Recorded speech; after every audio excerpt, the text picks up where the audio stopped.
is millions of times bigger in Vega electron volts. When you bring this term over to this side, because you want binding energy alone on this side, you're going to get Z times the binding energy of a hydrogen atom minus the binding energy of this atomic atom X. The difference of two very small binding energies is going to be very, very small. Consequently, those two terms really are irrelevant. They are so close that when it comes to a binding energy of the order of MeV, it's really not going to matter. So now we can rewrite our formula with binding energy is equal to Z times the atomic mass of hydrogen times C squared plus NC squared, so the number of neutrons times the mass of neutron times C squared minus this term here, the atomic mass of the element X with Z protons and A nucleons. So that's it. Now, even John Dalton measured the atomic mass of X. We know, and indeed he measured the atomic mass of hydrogen, and we know the mass of a neutron. So we know these atomic masses, we know the mass of neutron, we know the number of protons, we know the number of neutrons. So we can calculate the binding energy of the nucleus. And all of this comes from experimental data. So, for example, we showed you that the binding energy of a hydrogen atom was 13.6 electron volts. The binding energy of a helium nucleus, for example, is 28.3 MeV. It just shows hugely greater than the binding energy of an atom. What this means is that by measuring the atomic, you only need to measure the atomic mass of hydrogen and the atomic, or the mass of a neutron once. You've got those two terms forever.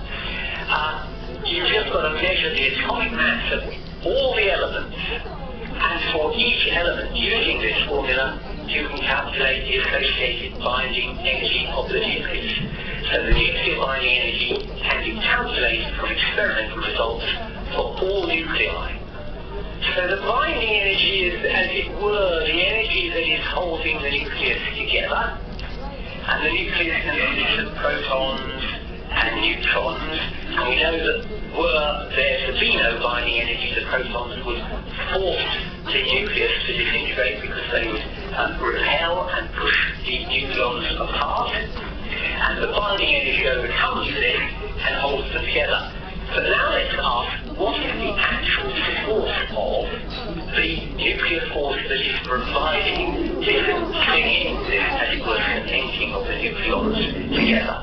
Well, let's postulate for a moment that the force is actually simply a force that acts between any two nucleons. So whether it be a proton and another proton, proton and a neutron, or a neutron and a neutron, we're going to speculate that there's a force that acts between them that holds them together.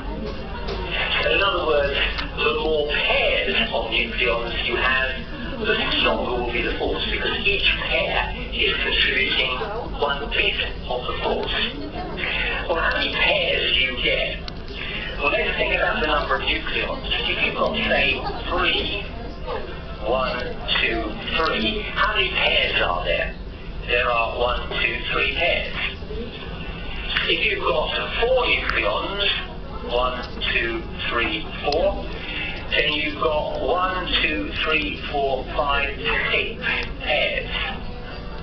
And for A nucleons, this is just purely mathematical, you can show that that is equal to A into A minus 1 divided by 2 pairs, which is of course equal to A squared minus A divided by 2 pairs. If you work it out, when A is 3, that would be 3 times 2 is 6 divided by 2 is 3 pairs. When A is 4, that's 4 times 3 is 12 divided by 2 is 6 pairs. So this works. So the total number of pairs nucleons, which is total number of protons and neutrons, is A squared minus A over 2. So this means we're saying that since each pair is contributing towards the nuclear force, the total force, or if you like, total binding energy, is going to be proportional.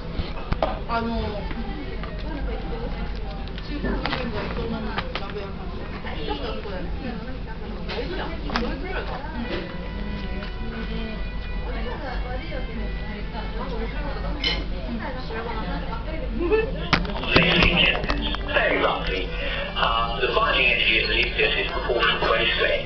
Makes sense. As A increases, you'd expect the binding energy to increase. So if I divide both sides by A, I get that the binding energy of the nucleus divided by A is proportional to A itself, which would mean if I drew a graph of binding energy over A, the total number of nucleons, against the number of nucleons, I would expect that to be a straight line. I don't know what the gradient would be, but it would be a straight line. Now in practice, we know how to measure the binding energy. As I showed you, you do it from atomic mass. And you can deduce the binding energy, the nuclear binding energy, for all elements. And what you find is, if you actually plot the experimentally determined binding energies per nucleon against A, that what you actually get is something that looks like this. There's a very steep rise initially, but then it peaks and there's a very slow fall off. And it peaks at A equals iron 56. That is where you get the maximum binding energy per nucleon, and that is roughly 8 MeV. So 8 MeV per nucleon, there are 56 nucleons, so there will be 56 times 8 MeV total nuclear binding energy. And there's a very slight fall off, but it's almost a constant. And right at the beginning of the periodic table, the hydrogens and the heliums, they are much less bound. The binding energy per nucleon is much smaller, as we'll see in a future video. So very roughly you could say that the binding energy per nucleon is equal to 8 MeV, because that's roughly what the position is at this stage of the disconnect. And that means that VE is proportional to A and not A squared, as we speculated up here. So we've obviously made a mistake if the binding energy is only proportional to A rather than A squared. So where have we gone wrong? Well, our problem probably is in the assumption that the binding energy is caused by all nucleon pairs. Here's a nucleus, here's a nucleon, and here's another nucleon. And we were speculating that no matter where the nucleons are, they all exert a nuclear force between them. And the total number of nuclear forces is the total amount of pairs multiplied by the nucleon force of each pair of nucleons. But then, in a large nucleus, this might be 5 Fermi's across. Suppose the nuclear force doesn't have that range. In fact, we do know that nuclear force is very short range. Suppose 2 nucleons on either side of a nucleus actually don't have any interaction because, in a sense, they're too far apart. Let's suppose that actually this is a very short range force, so that actually the nucleons can only interact with the nucleons immediately around them. So they each have an interaction. Now, but this one doesn't interact with this one. So we're no longer saying that the binding energy is proportional to the total number of pairs. We're essentially saying that the binding energy per nucleon is constant because for each nucleon it's only the immediate nucleons around it that are contributing to the binding energy for that nucleon. Now the total number, the total binding energy will obviously therefore be proportional to the atomic number A, but not A squared, because as the atomic number grows, so you're going to have more nucleons, and each nucleon will have its own little cluster, and that little cluster is providing the binding energy. So now you can say that the binding energy is proportional to A. The binding energy per nucleon, or if you say B divided by A, is proportional to a constant, so it is actually a straight line. And that is because it doesn't matter how many nucleons there are, each nucleon only sees, as it were, or only interacts with the ones in its immediate vicinity. So we can now say that the binding energy, the total binding energy of the nucleus is proportional to A, and that means let's call it is equal to a constant, which I'm going to call AB, standing for volume, times A. In other words, the binding energy of the nucleus will increase as the number of nucleons increases, but not as the square. But I'm afraid we're going to have to make some corrections to this. You see, the first thing we've got is we've forgotten that there is a surface to the nucleus. Again, I'm talking in classical terms. In quantum mechanical terms, that surface would be very funny, but that nucleon there is different from this nucleon here. This nucleon has got nucleons all around it in its interaction mode. But this one has got these, but the one that would be there isn't there because it's at the surface. So the total binding energy for that nucleon is slightly less than the nucleons that are in the middle because there's not so many local pairs. So the binding energy is reduced because of this surface effect. So I've got to put a minus here because I'm reducing the binding energy as a consequence of the surface. What is the surface? Well, it's 4 pi r squared, where r is the radius. And we learned in our A-level physics that the radius is equal to some constant, which we call r naught, times a to the third, where a again is the nucleon number. So obviously r squared is going to be proportional to a to the 2/3. You just square those signs. Consequently, we can say that the correct term that we need to put into this is going to be proportional to a to the 2/3. So what we actually say is there's a constant of proportionality, which we'll call the surface term as a constant, times a to the 2/3. And that term is reducing the binding energy because the nucleons on the surface aren't experiencing quite as much binding energy as those in the middle. So that's why it's a minus term. It reduces the amount of binding energy. But there's another correction term that we need. Here's the nucleus. It's made up of protons and neutrons. The neutrons don't have any Coulomb force, but the protons certainly do. They are trying to push one another apart and break up the nucleus. So they are essentially acting in the opposite direction of the binding energy. The binding energy is trying to keep them in, the Coulomb force is trying to push them out. So we need another minus term here because we've got a Coulomb force that is reducing the binding energy. What is the nature of that force? Well, we know that the force is equal to Q1, Q2, the charges on the two protons, divided by 4 pi epsilon naught r squared. That's the force. We're talking about energy. The potential energy is given as Q1, Q2 over 4 pi epsilon naught r.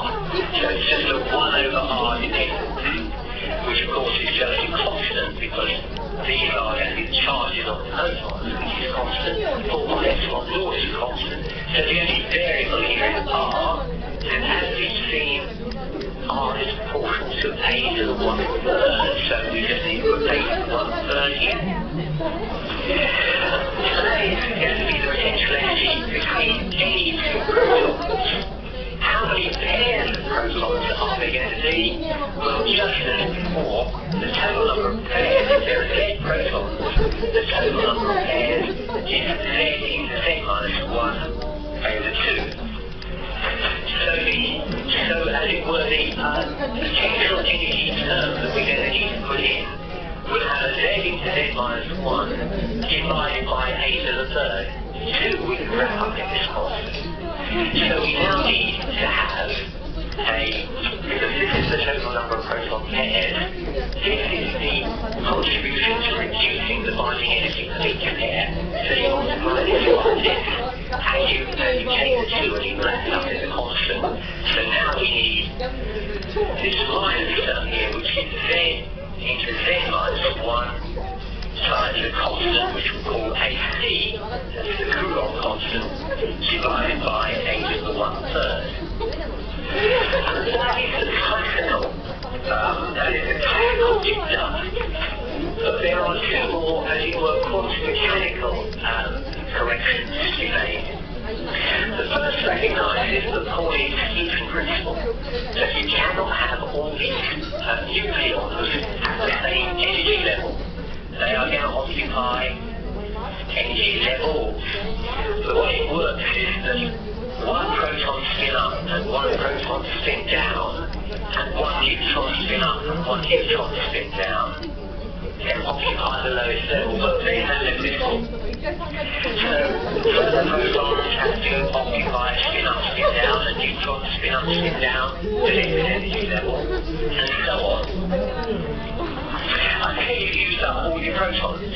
And let's say that we use up all our protons when we get to this level here. But for, as we showed, there is an excess of neutrons over protons, and we use the higher values of A. So now you've got to accommodate the excess neutrons, and they are going to build up, spin down, spin up, spin down, and so on, until all neutrons have been accommodated in the energy levels. But that, you will see, produces an asymmetry. So there's a low level of energy here, there's a higher level of energy here. These neutrons up here are at as it were, lesser binding energy. It's easier to keep one of those neutrons out than it is one of these protons, because the binding energy goes down this way. Energy 0 is here. Consequently, this is nearer to 0 than this is, and you need less energy to keep this out than you do to keep this one out. It's rather similar to the electron in the atom. This is minus 13.6 eV for a hydrogen atom. But if that electron is at a higher energy level, where this of course is E equals 0, then you don't need 13.6 eV to keep that electron out, you need much less. Well, what we want to know is what is the extra energy associated with these kinds of excess neutrons. Let's assume that the energy difference is delta for each energy level. Then what you're going to have is an energy excess caused by these neutrons, which is going to be 2 neutrons which are delta higher, so that's 2 times delta, plus another 2 neutrons which are now 2 delta higher because they're 2 levels above, so that's 2 into 2 delta. And then if there were more, it would be 2 into 3 delta because you'd have 2 more neutrons that were 3 delta higher than the proton level, all the way up to 2 into x over 2 delta, where x is the number of neutrons in excess of the number of protons. So x is the number of excess, as it were, neutrons over protons. And it's x over 2 because you will only have half the number of energy levels. So each energy level can accommodate 2 neutrons. Now this is geometric series. As you can see, we reduce it to D, that's the excess energy of the neutrons, because there is this asymmetric arrangement, is equal to 2 delta into x over 2 into x over 2 plus 1 divided by 2. That's the geometric series. Those 2 2's cancel out. So you've now got delta into x squared over 4, which is those 2 terms, plus x over 2. So I've rewritten that formula that the energy x consequence of having these asymmetric neutrons is delta into x squared over 4 plus x over 2. Now, what is the size of delta? Well, what we're arguing is that delta is equal to energy levels. And generally speaking, the greater A is